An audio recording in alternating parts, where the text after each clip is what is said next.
This day and time. What happened today, years ago?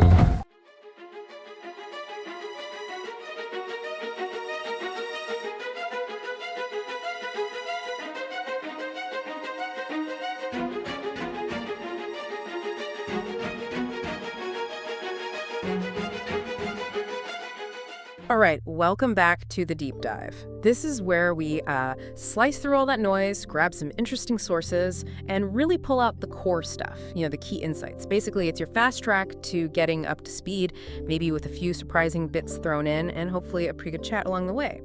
So today we're honing in on just one date, June 22nd. We've got this source article. The title translates roughly to June 22, Dominance Surrender. And what it reveals is, well, kind of startling. This single day across different centuries seems to mark these really pivotal moments, not just one, but three key instances of, well, surrender and the rise of new dominance. That's right. So our mission, if you like, for this deep dive is to unpack these three specific moments. We want to understand how June 22nd keeps popping up as this flashpoint where power shifts, like dramatically, and look at the different ways dominance was asserted and, surrender happened each time. And they're spread way out. We're talking an ancient battle with Rome, a really key naval fight in the 100 Years' War, and then jumping way forward to World War II for an armistice that's just dripping with symbolism and, frankly, pretty grim history. Okay, let's get into this. Let's unpack this historical coincidence, I guess, see what June 22nd tells us about these patterns of power shifts. So, let's start way back. The oldest event on our list for June 22nd, the Battle of Pydna, that's 168 BC. This is right in the middle of the Third Macedonian War. Rome had sorted out Carthage, pretty much, and was really pushing its influence out across the Mediterranean. Next up, Greece. And the main obstacle, the old kingdom of Macedonia, led by King Perseus. And he was definitely trying to, recapture some of Macedonia's former glory. Exactly. It was this classic strategic clash, wasn't it? Rome pushing relentlessly east, and Macedonia trying to hold on, maybe even regain its traditional power base in Greece. Pydna was really the showdown that decided it. Yeah, the source gives us a sense of the forces. Rome had its legions, maybe around 37,000 soldiers, plus elephants, led by Lucius Aemilius Paulus. And the article really stresses their tactical system, the maniple. Very flexible, great in a messy fight, adaptable. Though, interestingly, it does note they could sometimes be pushed back initially by just like a massive frontal assault. Right, and facing them, King Perseus with his Macedonians, built around the famous phalanx. Now, the phalanx, that was this incredibly dense wall of spears. Yeah. Very powerful head-on. But its big weakness, as the source points out, was its rigidity. It really needed flat, open ground. And what's fascinating here, what the source calls the clash of military doctrines, it's exactly that contrast. You've got the Roman maniple designed for flexibility, for reacting, versus the Macedonian phalanx built for just sheer, overwhelming force, but only in the right conditions. It was about different ways of fighting, fundamentally. So the battle itself apparently started with a fairly small skirmish, almost by accident. But then the main forces clashed. And yeah, initially that phalanx did its job. It just rolled forward and pushed the Roman lines back. Right, it had all the momentum. But here's the crucial bit, the turning point the source emphasizes. As the phalanx advanced, the ground wasn't perfectly level. It became uneven ground, as the source puts it. And for that ridged formation, that was fatal. It started to crack, essentially. Gaps opened up in the line. And that is where the Roman system just came into its own. Because they were flexible. The Roman soldiers with their short swords, the gladius, they could just flood into those gaps. Once you get inside that spear wall, the phalanxes, well, it's kind of helpless. The Romans basically dismantled it from the inside out. And it didn't end there. Roman cavalry, the elephants, they hit the flanks of the now broken formation. King Perseus himself saw it was lost and, well, he fled. The source paints a grim picture of the aftermath. Something like 25,000 Macedonians killed, another 11,000 captured. Huge numbers. Wow. Talk about decisive. And immediately after, Perseus was caught. And in this, ultimate show of power, he was paraded through Rome in Paulus's triumph. Yeah, and connecting that to the bigger political picture, the consequences were enormous. Yeah. Macedonia was carved up, first into these four sort of puppet republics, and then later, Rome just absorbed it completely, annexed it as a province. So Pydna on June 22nd wasn't just the end of a kingdom, it really cemented Rome's absolute total dominance over the whole Mediterranean. Yeah. It makes you wonder, doesn't it? How often does that kind of flexibility, that adaptability, beat sheer brute force, even when that force seems unstoppable at first? That's a really good point. So, okay, that's land dominance, ancient world.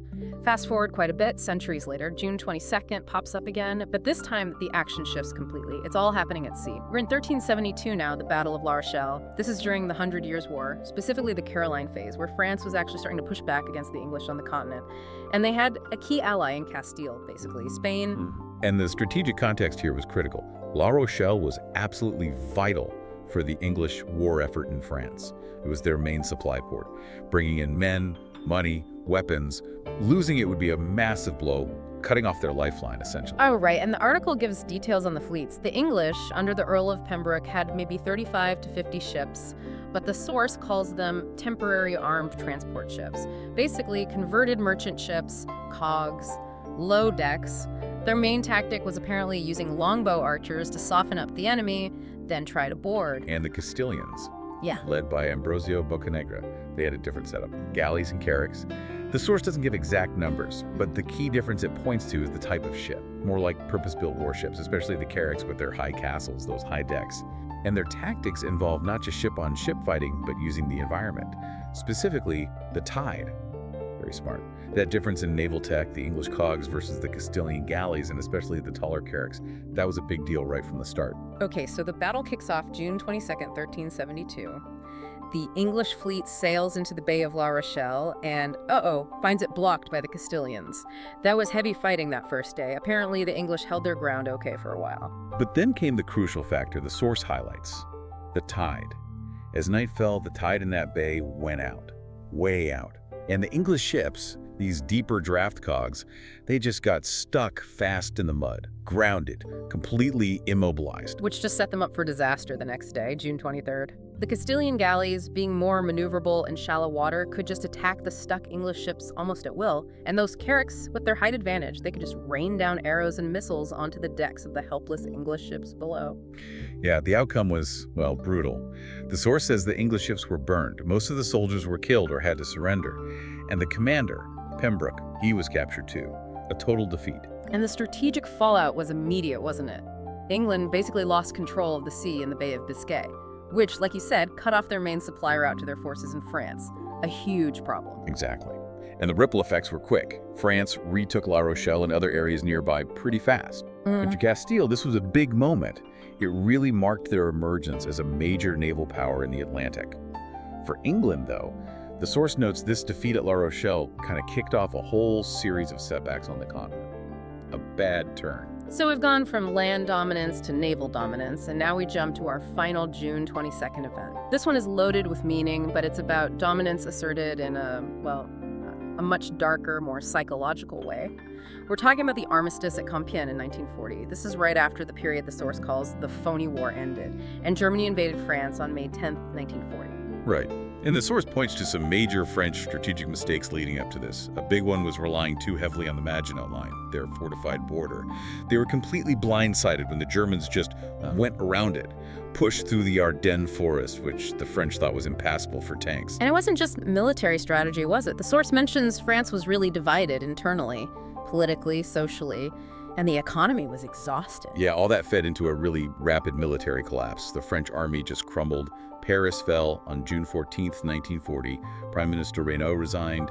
Marshal Pétain took over, and his first move was basically to ask Germany for an armistice. And the signing of that armistice on June 22nd, 1940, the Germans orchestrated it for maximum humiliation. The location, deliberately chosen. The forts of Compiègne. Why? Because that was the exact spot where Germany had surrendered to the Allies in 1918, ending World War I. And Hitler insisted they use the very same old railway carriage, Marshal Foch's carriage, where the 1918 armistice was signed. The symbolism is just chilling. Absolutely chilling. And the source really underlines the psychological weight of it all. Hitler himself turned up for the reading of the preamble, but then he pointedly walked out before the actual signing, left his delegation to finish it. The source calls this explicitly an act of psychological revenge, not just military victory, but turning the tables on the humiliation of 1918. And the terms signed that day, brutal. The source lays them out. France was literally carved up. Germany occupied about 3/5 of the country. The rest was left under a new French government based in the town of Vichy, The French army was gutted, reduced to just 100,000 men, barely a defensive force. And around 1.5 million French soldiers remained prisoners of war in Germany, a massive bargaining chip, a source of leverage. Plus, France had to pay the full costs of the German occupation. The source estimates this at something like 400 million francs per day. Astronomical. And sovereignty. The source is pretty blunt. The Vichy government was, for all practical purposes, a puppet serving Germany. And one particularly nasty term required Vichy to hand over any German citizens living in France that Berlin wanted. The source specifically mentions this included Jewish people and political refugees. That Vichy government itself, it adopted this whole new ideology, didn't it? What the article calls a national revolution. Yes, and the source describes this ideology clearly. It was anti-communist, virulently anti-Jewish, dictatorial, and fundamentally collaborationist, submissive to German demands. Its new national motto replaced liberty, equality, fraternity with Laudung, Giadin, Torque, work, family, fatherland, a complete rejection of the Republic. The source presents this straightforwardly as the nature of that regime. But it's really important to remember the other side of this coin, right? The resistance. Yeah. Just days before that armistice was signed, on June 18th, Charles de Gaulle made his famous radio appeal from London, calling for the French to keep fighting. Exactly. And the source stresses the huge consequence of this whole period. The Armistice, Vichy, it created this incredibly deep, painful split within France, Right. between those who collaborated or just went along with it and those who resisted.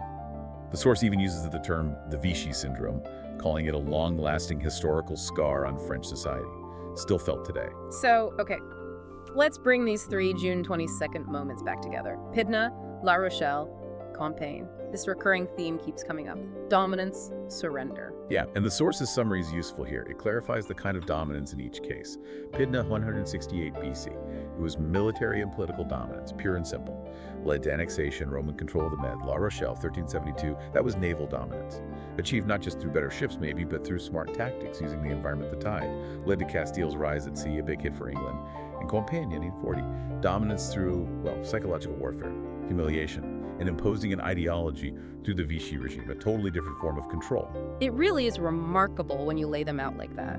Three moments, centuries apart, different contexts, different technologies, all converging on this one date, June 22nd, to mark these huge power shifts. How power was taken or how it was given up. It really makes you think, doesn't it, about the different ways dominance happens and the different ways surrender plays out. It's not always just about having the biggest army or the most ships. Sometimes it's about technology. Sometimes it's reading the situation better. Sometimes it's about symbols and psychology and ideology. These patterns repeat, maybe. Absolutely. And hopefully that's what this kind of deep dive gives you a way to see those connections, those patterns across history, just by looking closely at the details from a specific source or even a specific date. We hope this has been a useful way to get inside these complex events. And maybe something to chew on after this, thinking about these June 22nd turning points. How do moments like these profound shifts involving dominance and surrender, how do they continue to shape things long after the event? Not just borders or politics, but national identity, collective memory, the stories people tell themselves about who they are. It lingers, doesn't it? Definitely food for thought. Thanks for joining us on this deep dive. We've tried to distill that source material down to its essence for you. Keep exploring, keep making those connections, and we'll catch you on the next deep dive. Thanks for watching. Like, subscribe, and ring that bell for more history daily.